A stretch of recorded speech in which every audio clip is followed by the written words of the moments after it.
Warzone has landed, and I want to give you some of my first impressions as well as share my very first Warzone win with you guys. And we're getting started right now.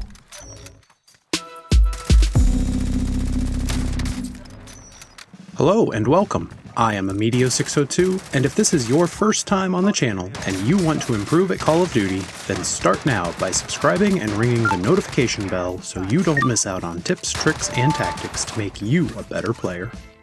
Warzone is of course the brand new free-to-play, cross-platform buzzword here, first-person shooter from Call of Duty right now.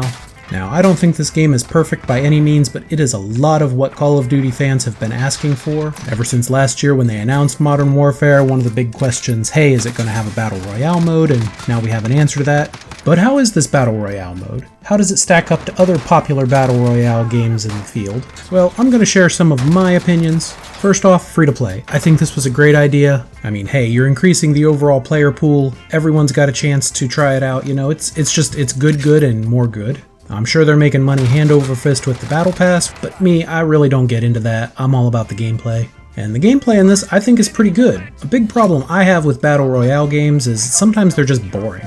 But this game breaks that up with all the contracts. By the way, link to a video on the screen if you want to learn more about contracts. And one of the other things, this was a big thing missing from Blackout, is the ability to revive yourself and revive your teammates. You also have the self-revive kit that you can buy for $4,500 in cash.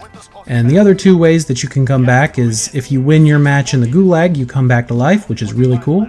And your teammates can also buy you back for $4,500 in cash at a buy station.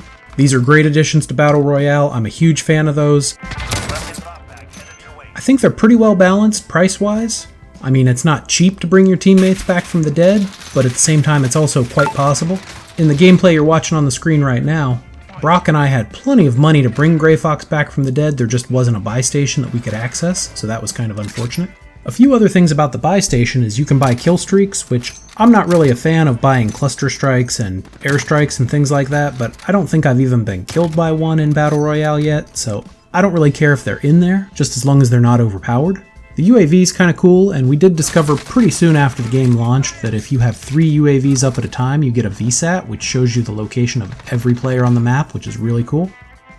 And you might think to yourself, Amedio, that's the most overpowered thing ever, it's terrible. Nah, bro, it doesn't last very long, so it's not like you get that for the rest of the game.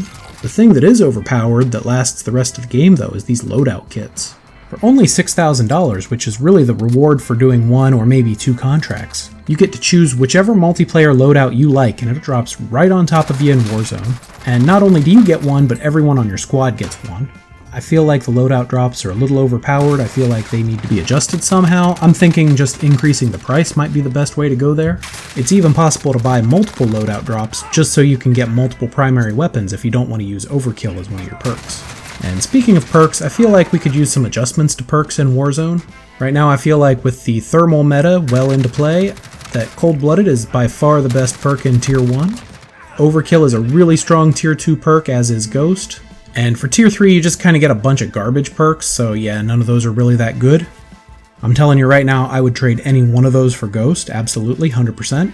Another thing that's super powerful right now in Warzone is the heartbeat sensor, because you get an unlimited number of uses out of that, whereas every other piece of equipment, you just get 1 or 2 of them. And finally, to wrap up my own personal Warzone preferences, I think the best primary weapon you can have right now is the AUG with the 5.56 conversion. It drops people like nobody's business, almost as fast as an insta-killing sniper rifle, which by the way, as far as the sniper rifles go, I really like the AX50 right now. I'm kinda curious though, what's your go-to loadout in Warzone right now? Let me know in the comments down below. And while you're doing that, go ahead and leave a like for the video and subscribe to the channel if you're new around here. You can also check out the other videos on the screen right now to improve at Call of Duty. And as always, thank you very much for watching.